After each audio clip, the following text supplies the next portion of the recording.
بزرگوں میں دم نہیں ہے، موالی میں سے لشکر اٹھیں گے کہ جو در حقیقت حضرت مہدی کی حکومت کو قائم کرے گی۔ دوسری حدیث سنیے عن عبداللہ بن الحارث رضی اللہ تعالیٰ عنہ، اور یہ ابن ماجہ کی روایت ہے، قال قال رسول اللہ صلی اللہ علیہ وسلم یخرج الناس من المشرق فیوطئون للمہدی علی سلطان، لشکر نکلیں گے، لوگ آئیں گے مشرق سے اور وہ حضرت مہدی کی حکومت کو جمائیں گے اور قائم کریں گے۔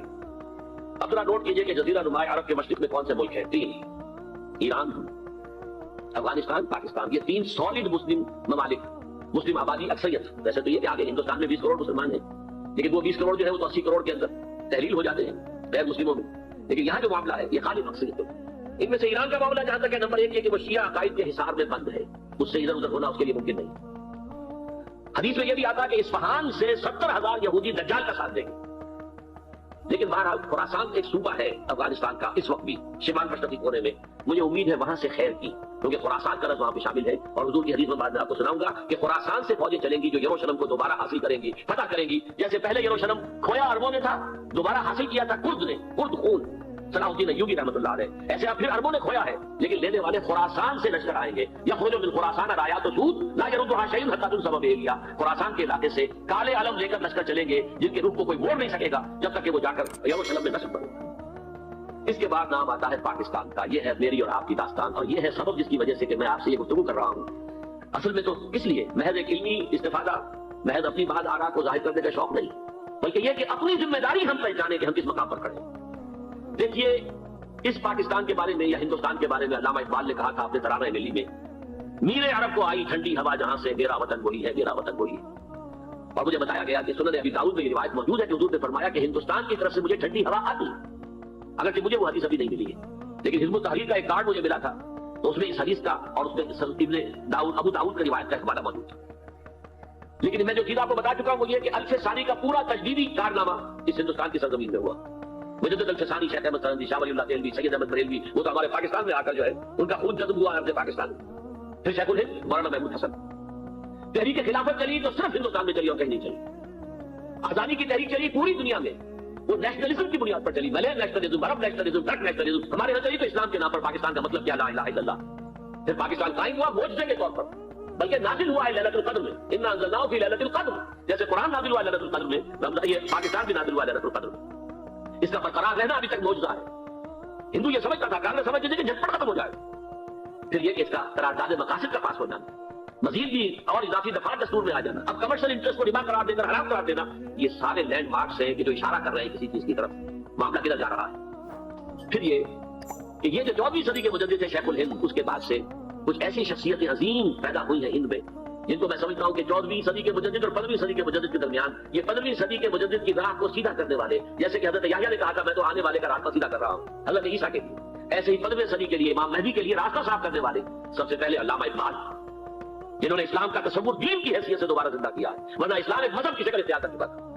پھر مولانا مودودی، مولانا ابوالکلام آزاد حکومت الہیہ کے نعرے کے ساتھ میدان میں آئے۔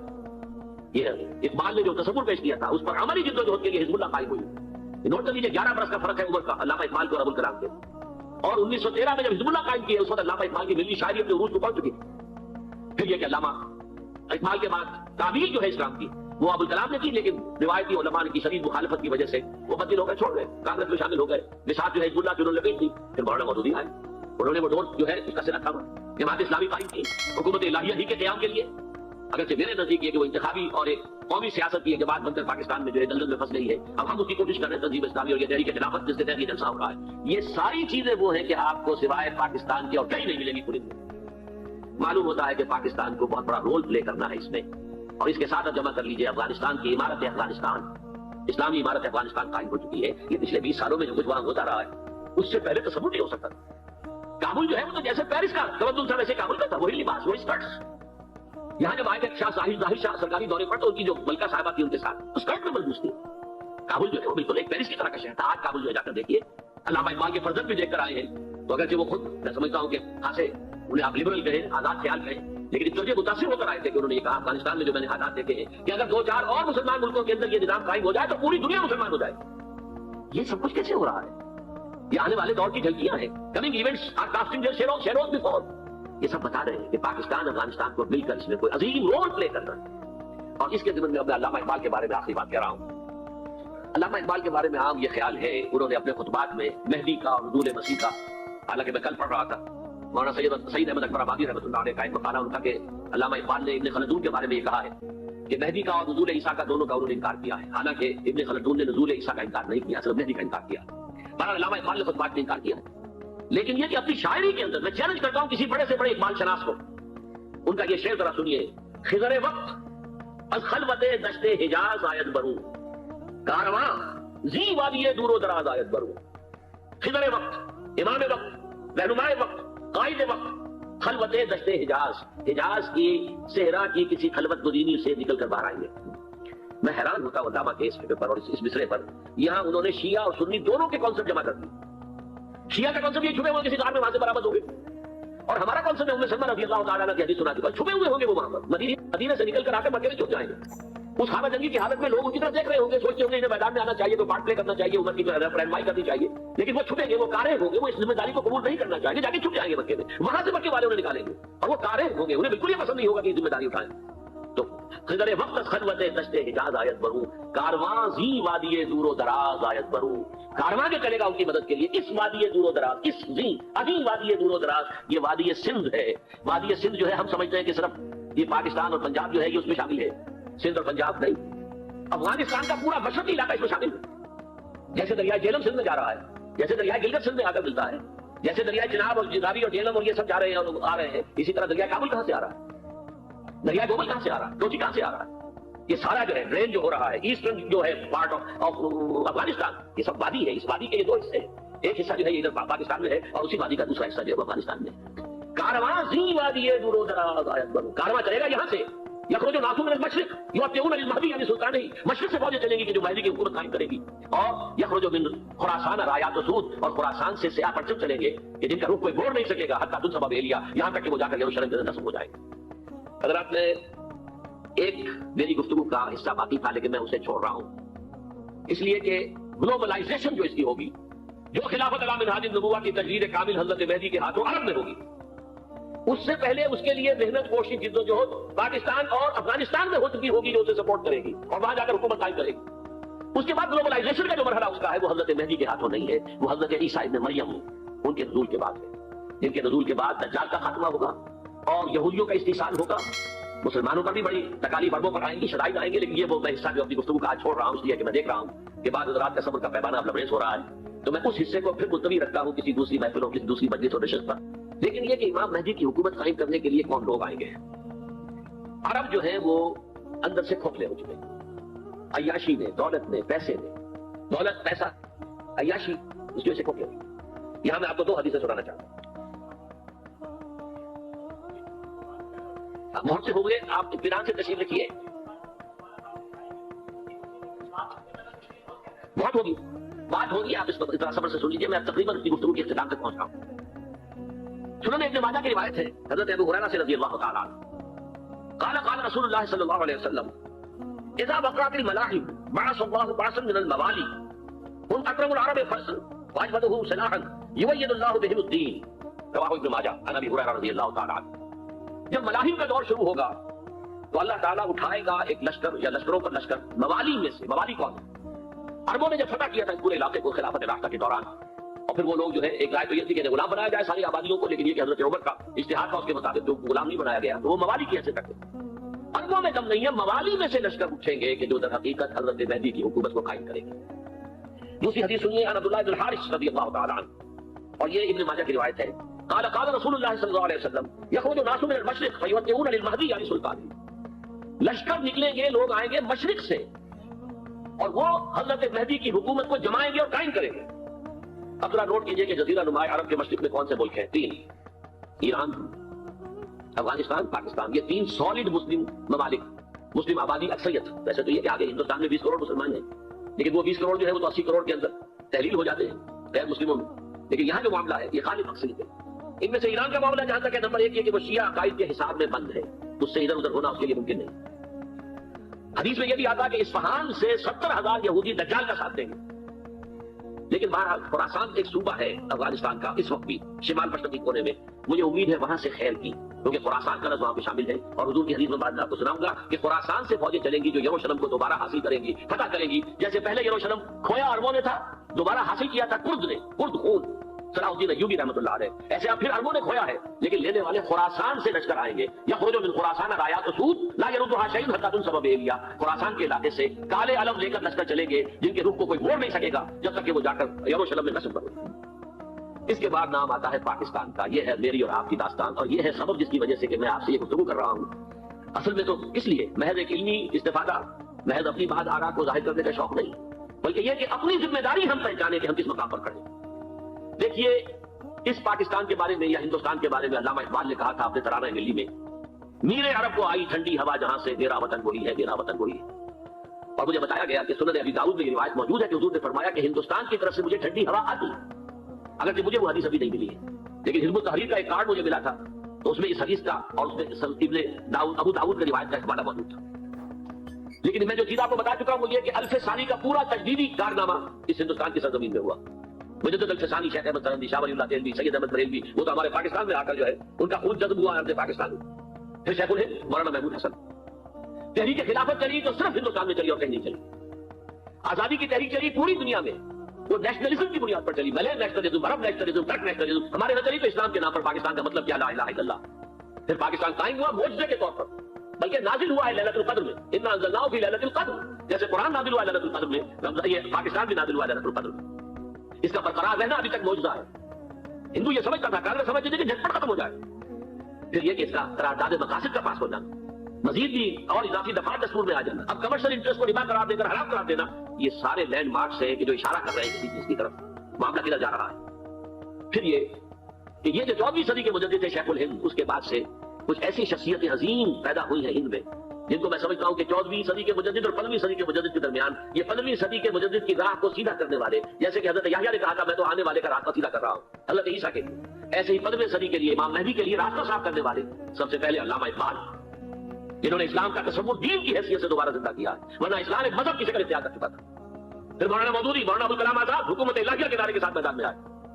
یہ اقبال نے جو تصور پیش کیا تھا اس پر عملی جدوجہد کے لیے حزب اللہ قائم ہوئی۔ نوٹ کر لیجیے 11 برس کا فرق ہے عمر کا علامہ اقبال کے اور ابوالکلام کے، اور 1913 میں جب حزب اللہ قائم کیا اس وقت علامہ اقبال کی ملی شاعری اپنے عروج کو پہنچ چکی تھی۔ پھر یہ کہ علامہ اقبال کے بعد تعمیل جو ہے اسلام کی وہ ابوالکلام نے کی، لیکن روایتی علماء کی شدید مخالفت کی وجہ سے وہ بدل ہو کر چھوڑ گئے، کانگریس میں شامل ہو گئے، بساط جو ہے حزب اللہ کی انہوں نے لپیٹ لی۔ پھر مولانا مودودی آئے، انہوں نے وہ ڈور جو ہے اس کا سرا تھاما، جماعت اسلامی قائم کی حکومت الہیہ ہی کے قیام کے لیے، اگرچہ میرے نزدیک یہ کہ وہ انتخابی اور ایک قومی سیاست کی ایک بات بن کر پاکستان میں جو ہے دلدل میں پھنس گئی ہے، اب ہم اس کی کوشش کر رہے ہیں تنظیم اسلامی اور یہ تحریک خلافت جس کے تحت یہ جلسہ ہو رہا ہے، یہ ساری چیزیں وہ ہیں کہ آپ کو سوائے پاکستان کے اور کہیں نہیں ملے گی پوری دنیا۔ معلوم ہوتا ہے کہ پاکستان کو بہت بڑا رول پلے کرنا ہے اس میں، اور اس کے ساتھ اب جمع کر لیجیے افغانستان کی عمارت افغانستان، اسلامی عمارت افغانستان قائم ہو چکی ہے۔ یہ پچھلے 20 سالوں میں جو گزوان ہوتا رہا ہے اس سے پہلے تصور نہیں ہو سکتا تھا۔ کابل جو ہے وہ تو جیسے پیرس کا تمدن تھا ویسے کابل کا تھا، وہی لباس، وہی اسکرٹس۔ یہاں جب آئے تھے شاہ ظاہر شاہ سرکاری دورے پر تو ان کی جو ملکہ صاحبہ تھی ان کے ساتھ اسکرٹ میں ملبوس تھی۔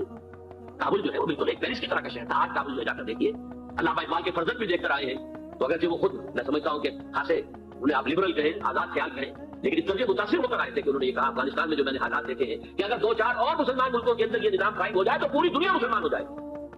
یہ سب کچھ کیسے ہو رہا ہے؟ یہ آنے والے دور کی جھلکیاں ہیں، coming events are casting their shadows before. یہ سب بتا رہے ہیں کہ پاکستان افغانستان کو مل کر اس میں کوئی عظیم رول پلے کرنا ہے، اور اس کے ضمن میں اب میں علامہ اقبال کے بارے میں آخری بات کہہ رہا ہوں۔ علامہ اقبال کے بارے میں عام یہ خیال ہے، انہوں نے اپنے خطبات میں مہدی کا اور نزول مسیح کا، حالانکہ میں کل پڑھ رہا تھا مولانا سید احمد اکبر آبادی رحمۃ اللہ علیہ کا ایک مقالہ ان کا کہ علامہ اقبال نے ابن خلدون کے بارے میں یہ کہا ہے کہ مہدی کا اور نزول عیسیٰ کا دونوں کا انہوں نے انکار کیا ہے، حالانکہ ابن خلدون نے نزول عیسیٰ کا انکار نہیں کیا، صرف مہدی کا انکار کیا۔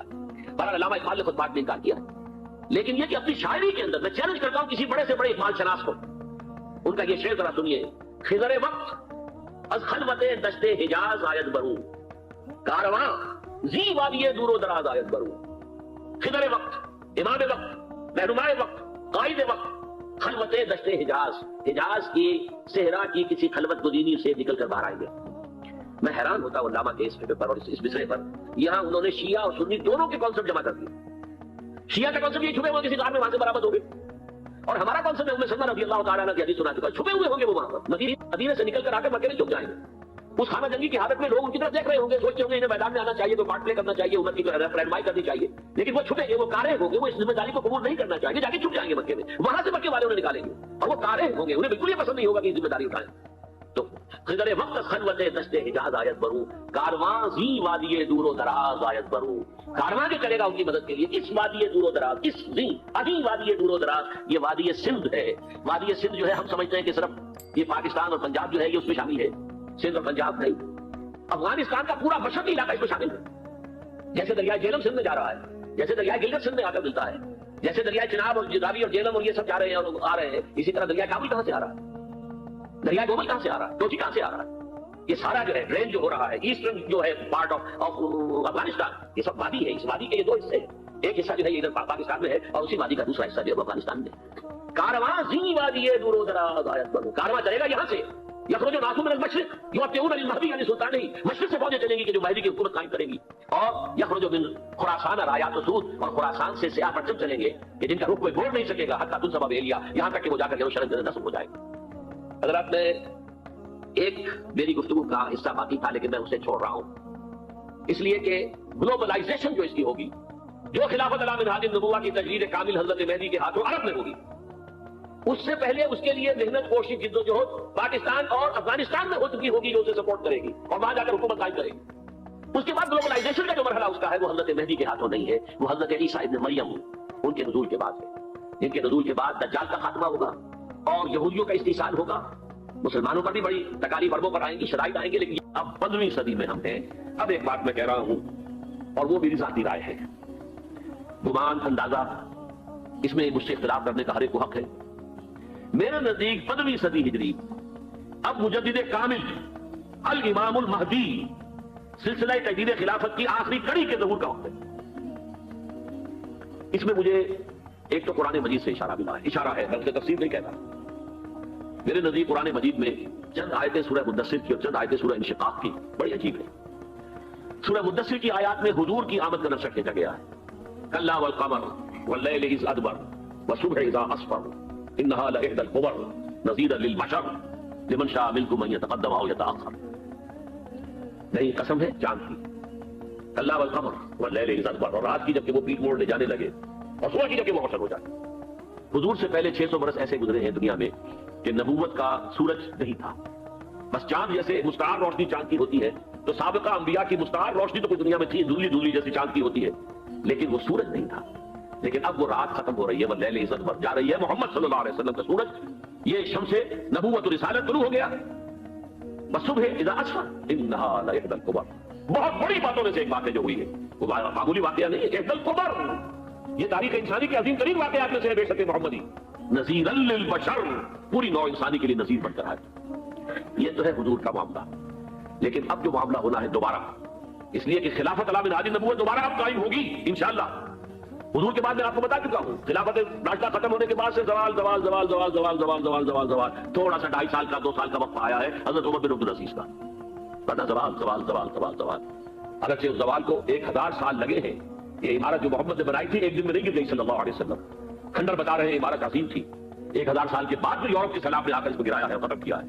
ورنہ 1000 سال تک سطوت و شوکت کے ساتھ امت مسلمہ تو موجود رہی ہے، چاہے اسلام جو ہے وہ حکومت کی سطح پر موجود نہیں تھا. بہرحال اب جو اس کا دور آیا ہے دوبارہ خلافت علی منہاج النبوہ کا دور، اس کا نقشہ سورہ انشقاق میں کھینچا گیا ہے. فلا اقسم بالشفق، اب دیکھیے سورج غروب ہو گیا. حضور کی بعثت کے وقت وہ سورج رسالت طلوع ہوا تھا، اب وہ سورج غروب ہو چکا ہے. سورج کے غروب ہونے کے بعد صرف روشنی رہ جاتی ہے شفق کی، سرخ سی، بس وہی باقی رہ گئی. باقی کیا رہ گیا؟ بدا الاسلام غریبا وسعود کما بدا فطوبى للغرباء. فلا اقسم بالشفق واللیل وما وسق، رات کی سی تاریکی ہے اور جو کچھ اس نے اپنے اندر جمع کر لیا ہے. والقمر اذا اتسق، اور قسم ہے چاند کی جب کہ وہ بھر جائے. پورا بھرتا ہے کتنے دنوں میں؟ 14 دن میں. اور 14 صدیوں کے بعد اب پہلی صدی کا جس نے کہ تجدید کامل کی عمر بن عبدالعزیز، 14 صدیوں کے بعد اب 15ویں صدی میں الامام المہدی کے ظہور کا وقت قریب ہے. اب جو کچھ مجھے حضرت امام المہدی کے بارے میں کہنا ہے، دوبارہ اپنی بات دہرا رہا ہوں، یہ میرا ذاتی گمان ہے، اختلاف کیا جا سکتا ہے. میرا گمان یہ ہے کہ یہ اب جو مجدد آئیں گے وہ حضرت مہدی ہوں گے. پہلی بات تو یہ جان لیجئے کہ مہدی دو ہیں، ایک شیعوں کے مہدی، ایک سنیوں کے مہدی، ان میں بڑا فرق ہے۔ شیعہ حضرات مہدی کو مانتے ہیں، وہ ان کے 12ویں امام ہیں۔ ان کے عقیدے کے مطابق انہیں پیدا ہونے کے فوراً بعد اس اندیشے سے کہ انہیں قتل کر دیا جائے گا ایک غار میں چھپا دیا گیا تھا۔ تقریباً 1200 برس سے وہ اس غار کے اندر ہیں، وہ روپوش ہیں، چھپے ہوئے ہیں، اسی لیے انہیں امام غائب کہا جاتا ہے، اور اب ان کا انتظار ہو رہا ہے، اس لیے انہیں امام منتظر بھی کہا جاتا ہے۔ اس لیے شیعوں کے دارالعلوم جو ہوتے ہیں، دارالعلوم المنتظر، وہ اس لیے ان کا انتظار کیا جا رہا ہے۔ تو یہ ہے، اب ان کا خیال ہے کہ آخری دور میں، آخری زمانے میں وہ ظاہر ہو جائیں، غار سے نکل آئیں۔ دیکھیے، میں اس عقیدے کو اس بنا پر رد نہیں کرتا، یہ ناممکن ہے کہ کیسے کوئی شخص جو ہے 1200 برس تک کسی غار کے اندر زندہ رہ سکتا ہے، نہیں، میں سمجھتا ہوں ممکن ہے۔ 300 برس تک اصحاب کہف رہے کہ نہیں رہے؟ سوئے رہے، 300 ایئرس مانتے ہیں۔ حضرت عیسیٰ اسی حیات عرضی کے ساتھ 2000 سال سے موجود ہیں آسمان پہ کہ نہیں؟ آپ کو معلوم ہے حضرت عزیر 100 برس تک مرنے کے بعد دوبارہ زندہ کر دیے گئے، فَأَمَاتَهُ اللَّهُ مِئَةَ عَامٍ ثُمَّ بَعَثَهُ۔ تو ناممکنات میں سے کوئی سوال پیدا نہیں ہوتا، لیکن یہ کہ آیا کوئی امامت معصومہ کا تصور قرآن اور حدیث سے ہمیں ملتا ہے؟ پھر یہ کہ یہ موروثی امامت کہ حضرت علی کی نسل جو حضرت فاطمہ سے چلی ہے اسی میں یہ امامت ہوگی، اس کے لیے ہمارے پاس کوئی دلیل نہیں ہے، ہم اس کو تسلیم نہیں کرتے۔ ہم تو سمجھتے ہیں کہ معصومیت ختم ہو گئی محمد رسول اللہ صلی اللہ علیہ وسلم پر، خاتم المعصومین ہے محمد رسول اللہ۔ اب ان کے بعد تو اجتہاد ہے اور خلافت ہے، عام معاملات میں اجتہاد ہوگا، نظام خلافت کا ہوگا۔ تو ہمارے نزدیک جو میں جس مہدی کا نام لے رہا ہوں وہ مہدی ہے جو ایک مجدد ہوں گے، جیسے کہ مجددین کے نام میں نے آپ کو گنوائے، مرزا الفسانی ہو، شاہ ولی اللہ ہو، سید احمد بریلوی ہو، شیخ الہند ہو، ایک ہوں گے، انسان میں پیدا ہوں گے، انسانوں کی طرح عام طور پر اپنی عمر کو پختگی کو پہنچیں گے، پھر وہ سامنے آئیں گے منظر پر، پھر وہ کام کریں گے، قیادت کریں گے، عرب میں ان کا ظہور ہوگا۔ دوسری بات یہ نوٹ کر لیجیے حضرت مہدی کے بارے میں، ہمارے احادیث کے جو مجموعے ہیں، مجھے ٹاپ کے 2 مجموعے ہیں، ان میں کہیں حضرت مہدی کا ذکر نہیں ہے، نہ صحیح بخاری میں نہ صحیح مسلم میں۔ لیکن ہم اسے نظر انداز نہیں کر سکتے کہ صحائح ستہ کی بقیہ 4 کتابوں کے اندر موجود ہے، لہذا نظر انداز نہیں کر سکتے، اگنور کرنا ممکن نہیں ہے۔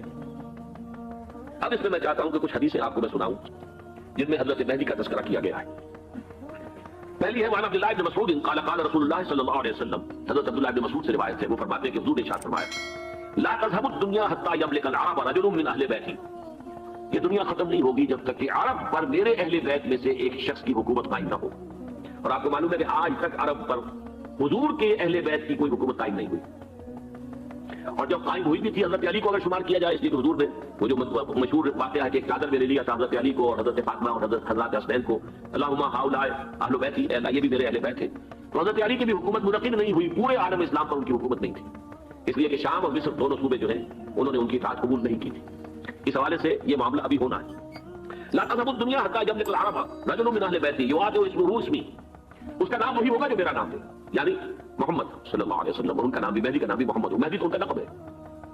یہ ترمذی میں بھی ہے، ابو داؤد میں بھی ہے، سنن ابی داؤد جامع ترمذی، بلکہ ابو داؤد میں ایک اور روایت ہے، قال حضور نے فرمایا لو لم يبقى من الدنيا الا يوم، اگر دنیا کی زندگی میں سے کچھ بھی نہ بچے سوائے ایک دن کے، لکمل اللہ تعالی ذلك اليوم، تو اللہ تعالیٰ اس دن کو لمبا کر دے گا، حتی یبعث فیہ رجلا منی، یہاں تک کہ میرے خاندان میں سے ایک شخص کو اٹھائے گا، من اہل بیتی، میرے اہل بیت میں سے، یواتے اور اسمہ اسمی و اسم ابی ہے اسم ابی، جس کا نام میرے نام پر ہوگا، جس کی والد کا نام میرے والد کے نام پر ہوگا، محمد ابن عبداللہ کا نام ہوگا، اور وہ یملأ الارض قسطا وعدلا کما ملئت ظلما وجورا، وہ سرزمین عرب کو عدل اور انصاف سے اسی طرح بھر دیں گے جیسے کہ وہ ظلم اور زیادتی سے بھر چکی ہوگی۔ دوسری روایت ہے حضرت ابو سعید خدری رضی اللہ تعالیٰ عنہ سے، حضور نے فرمایا المہدی منی اجل الجبہۃ اقل الانف یملأ الارض قسطا وعدلا کما ملئت ظلما وجورا یملک 7 سنین، رواہ داؤد، کہ مہدی مجھ میں سے ہوگے بڑی روشن پیشانی والے اور بڑی کھڑی ناک والے، وہ زمین کو بھر دیں گے انصاف سے اور عدل سے جیسے کہ وہ ظلم سے بھری ہوئی ہوگی، اور وہ 60 برس تک حکومت کریں گے۔ عرب میں خالص خلافت علی منہاج النبوہ کا نظام حضرت مہدی کے ہاتھوں قائم ہوگا اور 60 برس تک قائم رہے گا عرب کے اندر، اس کا اگلا مرحلہ میں بعد میں بیان کروں گا۔ تیسری روایت ہے، اور اس کو میں اس لیے خاص طور پر سنا رہا ہوں کہ اس میں وہی الفاظ آئے ہیں جو میں نے ابتدا میں حدیث آپ کو سنائی تھی، اس کے الفاظ ہیں۔ عن ابی سعید قال ذکر رسول اللہ صلی اللہ علیہ وسلم بلاء یصیب هذه الامه حتى لا يجد الرجل ملجا يلجا الیہ من الظلم، حضور نے ذکر فرمایا کہ ایک دور ایسا آئے گا انتہائی ابتلا اور آزمائش اور مصائب کا کہ کسی شخص کو کوئی سر چھپانے کی جگہ نہیں ملے گی اس ظلم سے اپنے آپ کو بچانے کے لیے۔ فَيَبْعَثُ اللَّهُ رَجُلًا مِنْ حِكْمَتِهِ وَأَهْلِ بَيْتِهِ، تو پھر اللہ میرے خاندان میں سے، میرے اہل بیت میں سے اٹھائے گا ایک شخص کو، فَيَمْلَأُ بِهِ الْأَرْضَ قِسْطًا وَعَدْلًا، اور اس کے ذریعے سے اللہ تعالیٰ زمین کو عدل و قسط سے بھر دے گا۔ يَرْضَى عَنْهُ سَاكِنُ السَّمَاء، یہ الفاظ آ گئے اب، اس سے پھر راضی ہو جائیں گے آسمانوں میں رہنے والے بھی وساکن الارض اور زمین میں رہنے والے بھی. لا تدع السماء من قبلها شيئا الا ثبته. آسمان اپنا ایک قطرہ بھی نہیں روکے گا مگر یہ کہ اس کو زمین کے اوپر نثار کر دے گا, بارش کی شکل میں گرا دے گا. ولا تدع الارض من نباتها شيئا الا اخرجته. اور زمین اپنی پیداوار میں سے کوئی شے نہیں چھپائے گی, نہیں روکے گی مگر خود ظاہر کر دے گی. چوتھی حدیث جو ہے وہ حضرت ام سلمہ سے رضی اللہ تعالی عنہ قال سمعت رسول اللہ صلی اللہ علیہ وسلم یقول المہدی من عتبتی من اولاد فاطمہ. رواہ ابو داؤد, یہ بھی سنن ابو داؤد کی روایت ہے. حضور نے فرمایا مہدی میرے خاندان سے, میرے اہل بیت سے ہوں گے, یعنی اولاد فاطمہ میں سے, اور تفسیر اس کی آتی ہے کہ حضرت حسن کی اولاد میں سے ہوں گے. پانچویں حدیث میں آپ کو سنا رہا ہوں, اور اس میں ایک عجیب مشابہت آپ کے سامنے آئے گی حضرت عمر بن عبدالعزیز کے ساتھ. یہ اول اور آخری کڑی کے درمیان مشابہت.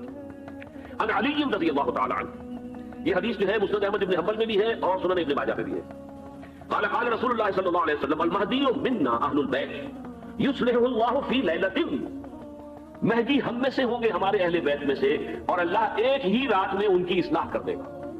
یعنی وہ پہلے سے کوئی زیادہ روحانی یا دینی کوئی اس سے بڑی شخصیت نہیں ہوں گے, لیکن ایک ہی رات میں اللہ تعالیٰ ان کی سیرت و کردار کے اندر انقلاب عظیم برپا کر دے گا. جیسے کہ میں نے عرض کیا تھا آپ سے کہ عمر بن عبدالعزیز کی زندگی میں انقلاب عظیم آیا. خلافت کا بوجھ پڑتے ہی کہاں وہ خوش باش اور خوش لباس اور خوش خوراک, وہ شہزادہ ٹھاٹ باٹ والا, جاگیر والا, گورنر کا بیٹا اور خود گورنر, اور کہاں یہ کہ اس کی وہ درویشی جو میرے نزدیک اللہ عالم ڈرتے ڈرتے کہہ رہا ہوں, میرے نزدیک وہ حضرت ابوبکر, حضرت عمر اور حضرت علی کی درویشی کو بھی مات دے گئی. یہ کنٹراسٹ بہت شدید ہے. وہاں جو بھی کچھ تھا وہ تدریجاً آیا تھا, ہوتے ہوتے ہوتے کے تحت, اور یہاں سڈن آیا. چھٹی حدیث عن انس سمعت رسول اللہ صلی اللہ علیہ وسلم یقول نحن ولد عبد المطلب سعادت اہل الجنہ. ہم عبد المطلب کی جو اولاد ہیں اور نسل ہیں, ہم جنت کے سردار تھے. اور پھر آپ نے نام گنوائے تھے, انا وحمزہ وعلی وجعفر والحسن والحسین والمہدی. میں خود اور حضرت حمزہ بنو عبد المطلب میں سے, عبد المطلب کے بیٹے, اور علی اور جعفر حضرت علی کے بھائی جعفر طیار, اور حسن اور حسین حضرت فاطمہ کے رخت جگر حضرت علی کے بیٹے, والمہدی, اور آخر میں جا کر فرمایا. اب میں آپ کو ایک حدیث سنانے چلا ہوں, اس میں ایک عجیب نقشہ سامنے آتا ہے کہ یہ مہدی جب ظاہر ہوں گے تو کس طور سے ظاہر ہوں گے, ان کے ظہور کی کیفیت کیا ہوگی, کیف یظہر. یہ روایت ہے حضرت ام سلمہ سے رضی اللہ تعالی عنہا, حضور کی زوجہ محترمہ ہے. فرماتی ہیں ام سلمہ عن النبی صلی اللہ علیہ وسلم قال یکون اختلاف عند موت خلیفۃ, موت خلیفۃ. حضور نے فرمایا ایک خلیفہ کی موت پر اختلاف واقع ہو جائے گا, خانہ جنگی ہو جائے گی. فیخرج رجل من اہل المدینہ حاربا الی مکہ. پھر مدینے کے لوگوں میں سے ایک شخص نکلے گا, بھاگے گا اور جا کر پناہ لے گا اور چھپ جائے گا مکے میں. فیاتیہ ناس من اہل مکہ. پھر اس کے پاس آئیں گے اہل مکہ, مکہ کے لوگ. فیخرجونہ, اور اسے نکالیں گے, جہاں وہ چھپے ہوئے ہوں گے وہاں سے نکالیں گے. وہو کارہ, اور وہ بالکل اس کو پسند نہیں کر رہے ہوں گے, نہ وہ خواہش مند ہوں گے کہ ان کے ہاتھ پر بیٹھ کی جائے, نہ وہ یہ چاہیں گے کہ وہ میدان میں آئے اور ان کو جو ہے اپنا لیڈر مانا جائے. وہو کارہ فیبایعونہ بین الرکن والمقام. لیکن لوگ جو ہے پھر اصرار کے ساتھ ان کے ہاتھ پر بیعت کریں گے رکن اور مقام کے درمیان. رکن وہ کونا ہے خانہ کعبہ کا جس میں حجر اسود لگا ہوا ہے, اور مقام ابراہیم جو ہے, ان دونوں کے مابین جو علاقہ ہے یہاں پر وہ بیعت ہوگی. ویبعث الیہ بعث من الشام. ان کے خلاف ایک لشکر بھیجا جائے گا شام سے. نہیں کہا جا سکتا کہ باسی حکومت اس وقت کی جو ہے اس کی طرف سے کوئی مسئلہ اس طرح کا اٹھ کھڑا ہو, اس لیے کہ ابھی تو بہرحال باسی حکومت وہاں ہے. فیخسف بہم بالبیضاء بین مکہ والمدینہ. لیکن اللہ تعالیٰ اس لشکر کو مکے اور مدینے کے درمیان وادی بیضاء میں دھسا دے گا زمین کے اندر پورے کے پورے لشکر کو. فاذا رأى الناس ذلك, جب لوگ یہ دیکھیں گے کہ اتنی بڑی نشانی ظاہر ہو گئی, اتاہ ابدال شام وعصائب من العراق فیبایعونہ. اب شام سے سارے کے سارے جو اولیاء اللہ ہیں وہ بھی آئیں گے, اور عراق سے جوک جوک لوگ آئیں گے, ان سے بیعت کریں گے. ویعملوا فی الناس بسنت نبیہم. پھر وہ عمل کریں گے لوگوں کے مابین, حکومت کریں گے اپنے نبی کی سنت کے مطابق. ویلقی الاسلام بجرانہ, اور اسلام اپنی گردن زمین پر ٹکا دے گا. والارض, فی الارض, زمین میں. فیلبث 7 سنین, پھر وہ 70 برس تک حکمران رہیں گے, 7 برس تک حکمران رہیں گے. ثم یتوفا, پھر ان کا انتقال ہوگا. ویصلی علیہ المسلمون, اور مسلمان ان پر نماز پڑھیں گے. یہ جو میں نے آپ کے سامنے نقشہ کھینچا ہے, اس سے اب میں ایک نتیجہ نکالتا ہوں. اسے بھی میرا گمان کہیے, اختلاف بھی کر سکتے ہیں آپ, اگر اس کو وزنی سمجھے قبول بھی کر سکتے ہیں. وہ یہ ہے کہ میرے نزدیک شاہ فہد کے انتقال پر لامحالہ یہ صورتحال پیدا ہو جائے. ولی عہد وہاں ہے عبداللہ بن عبدالعزیز. امریکہ کو وہ پسند نہیں کرتے اور امریکہ انہیں پسند نہیں کرتا. یہ بالکل اشتراک بام ہے. امریکہ نے لازماً جس طریقے سے اپنے پنجے گاڑے ہیں سعودی عرب کے اندر, اپنا فوجی اڈا بنایا ہے, تو آسانی کے ساتھ وہاں سے اپنے پنجے ہٹانے کے لیے تیار نہیں. ایک حدیث میں آتا ہے قرن شیطان, نجد سے شیطان کا سینگ برآمد ہوگا. وہ شیطان کا سینگ ہے, جو میزائل وہاں پر لگے ہوئے ہوں گے اس وقت, در حقیقت وہ سارے کے سارے جو ہے وہ شیطان کے سینگ ہیں. بہرحال کوشش وہ کرے گا کہ جیسے کہ اس نے جارڈن میں کیا، کتنے عرصے سے وہاں شاہ حسین کا چھوٹا بھائی حسن جو ہے وہ ولی عہد تھا، عین وقت کے اوپر آ کر، اور پتہ نہیں کیسی کیسی دوائیاں دے کر اسے لے کر آئے ہیں شاہ حسین کو مرتے ہوئے کو تھوڑی دیر زندہ رکھنے کے لیے، اور وہ تبدیلی کروا کر جو ہے واپس لے گئے۔ یہ معاملہ ہوا ہے، تبدیلی کروا دی، وہاں تو ہو گئی آرام سے، کوئی بات نہیں۔ بحرین میں بھی غالباً ایسا ہی معاملہ ہوا ہے، اللہ عالم، مجھے یاد پڑتا ہے کہ وہ چاہتے ہیں کہ ہمارا پسند کا آدمی آئے۔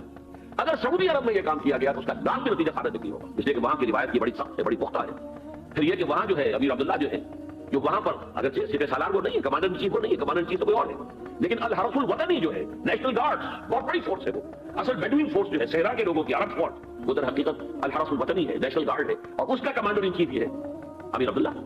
تو لازماً یہ شکل جو ہے پوری ہو کر رہے گی۔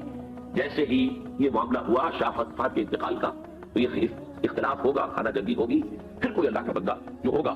میرے نزدیک میں آج سے کچھ 6-7 سال پہلے سالانہ اجتماع کا تنظیم اسلامی کا راولپنڈی میں میں نے اس وقت وہاں کہا تھا، اس سے ذرا اخبارات میں بھی کچھ وہ کنٹروورسی آئی تھی کہ میرے نزدیک امام مہدی پیدا ہو چکے ہیں، ان کے ظہور کا وقت قریب ہے۔ اور اس کی تھوڑی سی بات میں مجھے معلوم ہوا کہ جین ڈکسن غالباً نام ہے امریکن اس کا، جس نے یہ پیشن کوئی خبر دی تھی کہ 1962 میں عالم عرب میں ایک بچہ پیدا ہوا ہے کہ جو وہاں کا نقشہ بدل کر رکھ دے گا۔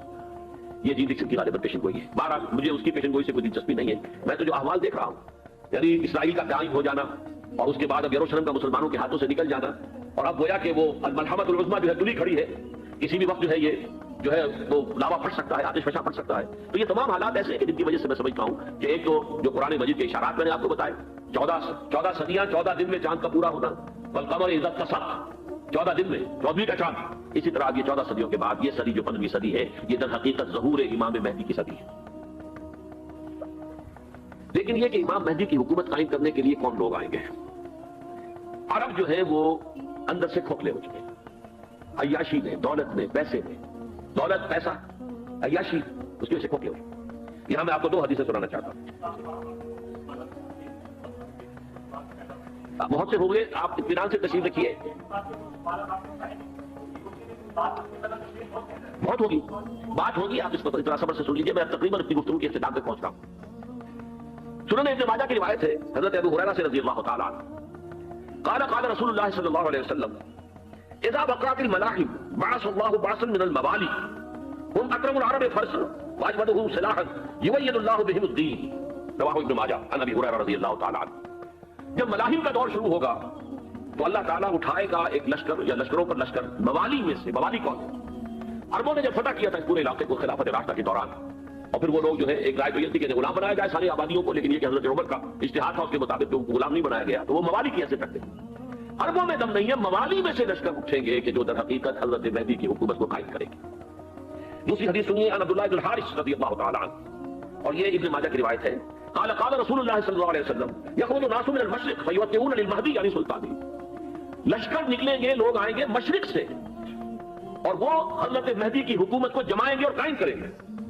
اب ذرا نوٹ کیجئے کہ جزیرہ نما عرب کے مشرق میں کون سے ملک ہیں؟ 3، ایران، افغانستان، پاکستان، یہ 3 سالڈ مسلم ممالک، مسلم آبادی اکثریت۔ ویسے تو یہ کہ آگے ہندوستان میں 20 کروڑ مسلمان ہیں، لیکن وہ 20 کروڑ جو ہے وہ تو 80 کروڑ کے اندر تحلیل ہو جاتے ہیں غیر مسلموں میں، لیکن یہاں جو معاملہ ہے یہ غالب اکثریت ہے۔ ان میں سے ایران کا معاملہ جہاں تک ہے، نمبر 1 یہ کہ وہ شیعہ عقائد کے حصار میں بند ہے، اس سے ادھر ادھر ہونا اس کے لیے ممکن نہیں۔ حدیث میں یہ بھی آتا کہ اصفہان سے 70,000 یہودی دجال کا ساتھ دیں گے، لیکن بہرحال خراسان ایک صوبہ ہے افغانستان کا اس وقت بھی شمال مشرقی کونے میں، مجھے امید ہے وہاں سے خیر کی، کیونکہ خراسان کا لفظ وہاں بھی شامل ہے، اور حضور کی حدیث میں بعد میں آپ کو سناؤں گا کہ خراسان سے فوجیں چلیں گی جو یروشلم کو دوبارہ حاصل کریں گی، فتح کریں گی، جیسے پہلے یروشلم کھویا عربوں نے تھا، دوبارہ حاصل کیا تھا کرد نے، کرد خون صلاح الدین ایوبی رحمۃ اللہ علیہ، ایسے اب پھر عربوں نے کھویا ہے، لیکن لینے والے خراسان سے لشکر آئیں گے، یخرج من خراسان رایات سود لا یردها شیء حتی تنصب بإیلیاء، خراسان کے علاقے سے کالے علم لے کر لشکر چلیں گے جن کے روح کو کوئی موڑ نہیں سکے گا جب تک کہ وہ جا کر یروشلم میں نصب کرے۔ اس کے بعد نام آتا ہے پاکستان کا، یہ ہے میری اور آپ کی داستان، اور یہ ہے سبب جس کی وجہ سے کہ میں آپ سے یہ گفتگو کر رہا ہوں۔ اصل میں تو کس لیے محض ایک علمی استفادہ، محض اپنی بات آراء کو ظاہر کرنے کا شوق نہیں، بلکہ یہ کہ اپنی ذمہ داری ہم پہچانے کہ ہم کس مقام پر کھڑے ہیں۔ دیکھیے اس پاکستان کے بارے میں یا ہندوستان کے بارے میں علامہ اقبال نے کہا تھا اپنے ترانہ ملی میں، میرے عرب کو آئی ٹھنڈی ہوا جہاں سے، میرا وطن وہی ہے، میرا وطن وہی ہے۔ اور مجھے بتایا گیا کہ سنن ابی داؤد میں روایت موجود ہے کہ حضور نے فرمایا کہ ہندوستان کی طرف سے مجھے ٹھنڈی ہوا آتی، اگرچہ مجھے وہ حدیث ابھی نہیں ملی ہے، لیکن حزب التحریر کا ایک کارڈ مجھے ملا تھا، تو اس میں اس حدیث کا اور اس میں ابن داؤد ابو داؤد کا روایت کا حوالہ موجود تھا۔ لیکن میں جو چیز آپ کو بتا چکا ہوں وہ یہ کہ الف ثانی کا پورا تجدیدی کارنامہ اس ہندوستان کی سرزمین میں ہوا.